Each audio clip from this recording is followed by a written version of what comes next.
Have you ever thought about what it would be like if every time you bought something, say a loaf of bread, you actually got a tiny piece of the bakery that made it? It sounds pretty out there, right?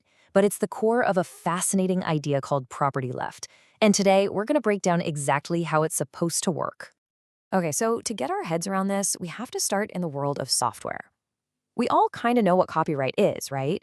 It's a legal tool that locks down a creation to make sure the owner stays in control.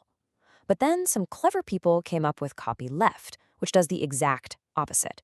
It uses the very same law to guarantee the user's freedom to share, to change, and to build upon the work. Now, let's take that same logic and apply it to the physical world. We all get property rights. They guarantee an owner's control over something real, like a piece of land or a factory. But what if we could flip the script?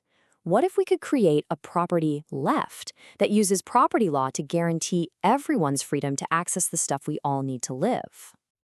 So here's how we're going to break this down.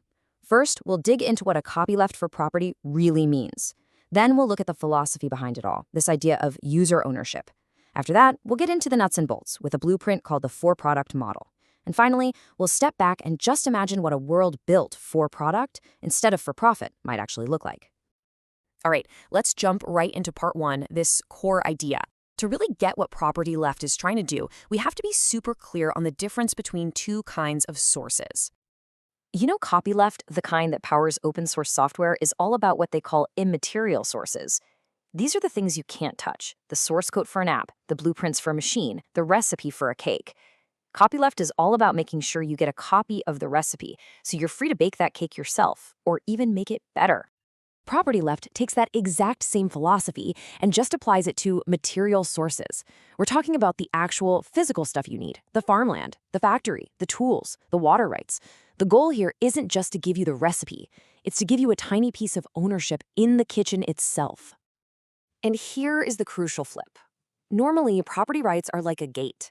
The owner uses it to control access and, charge you for it, like a landlord charging rent. Property left wants to turn that gate into a pathway. It uses the exact same laws of ownership, not to lock people out, but to lock in their freedom.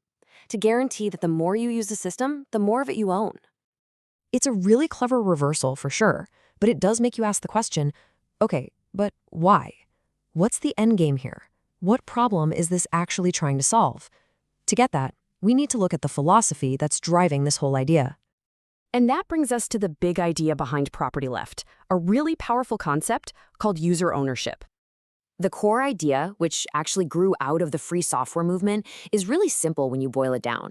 The people who use the stuff should be the ones who own the means to make the stuff. It imagines a world where the people who eat the bread would collectively own the entire supply chain, from the farm to the mill all the way to the bakery. And when you start thinking that way, the economic logic gets turned completely upside down.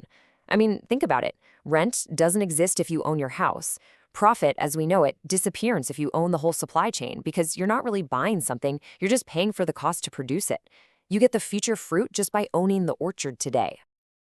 The source material for this whole concept puts it so bluntly. It says profit isn't some noble goal, it's just a number. It's a measurement of how little control you, the user, have over your own supply chain. The more profits someone makes off you, the less ownership you have in the things that provide for you.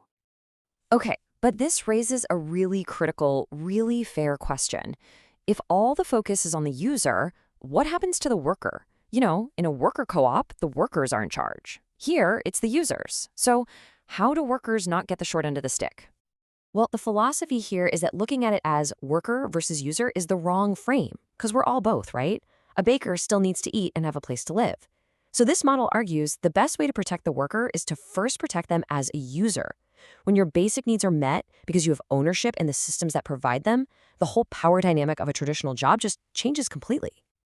So that's the why, that's the vision. But visions are one thing. How in the world do you actually build a user-owned supply chain? In the real world, with the laws and economic systems we have right now. So let's look at one proposed blueprint for how you might make this a reality. It's called the for-product model.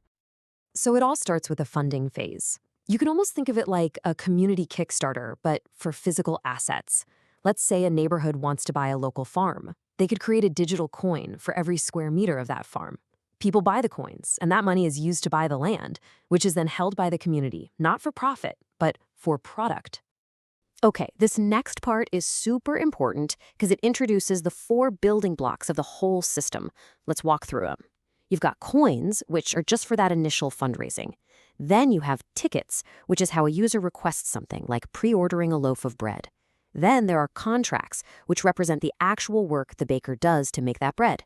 And finally, and this is the key, you have deeds.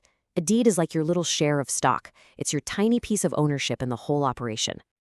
And all of this creates this incredible continuous loop.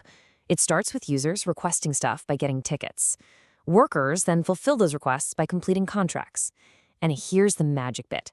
Everyone involved, the person who ordered the bread and the person who baked it, gets rewarded with deeds. So with every single transaction, a little more ownership of the system gets distributed to the people who actually use it and build it. And here's the really clever part. The system is designed to grow. If our community bakery sells some extra bread to people outside the system, that profit doesn't go to some faraway investors. Nope. It gets reinvested to buy more assets for the community, like a new oven. And the ownership of that new oven gets distributed to the very customers whose purchases generated that profit. It's a system designed to turn outside customers into inside owners. So let's zoom out. If a model like this actually worked, if it started to catch on and scale up, what kind of world would that even create? What would the big picture look like?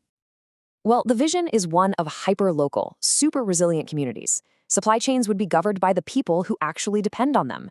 The whole goal of production would shift, away from just making profit and towards creating real abundance and solving real problems. Work becomes a means to an end, not the center of your life. And because the whole thing is designed for the long-term benefit of its users, sustainable practices suddenly become the obvious logical choice. And that leaves us with one final, pretty provocative thought to chew on.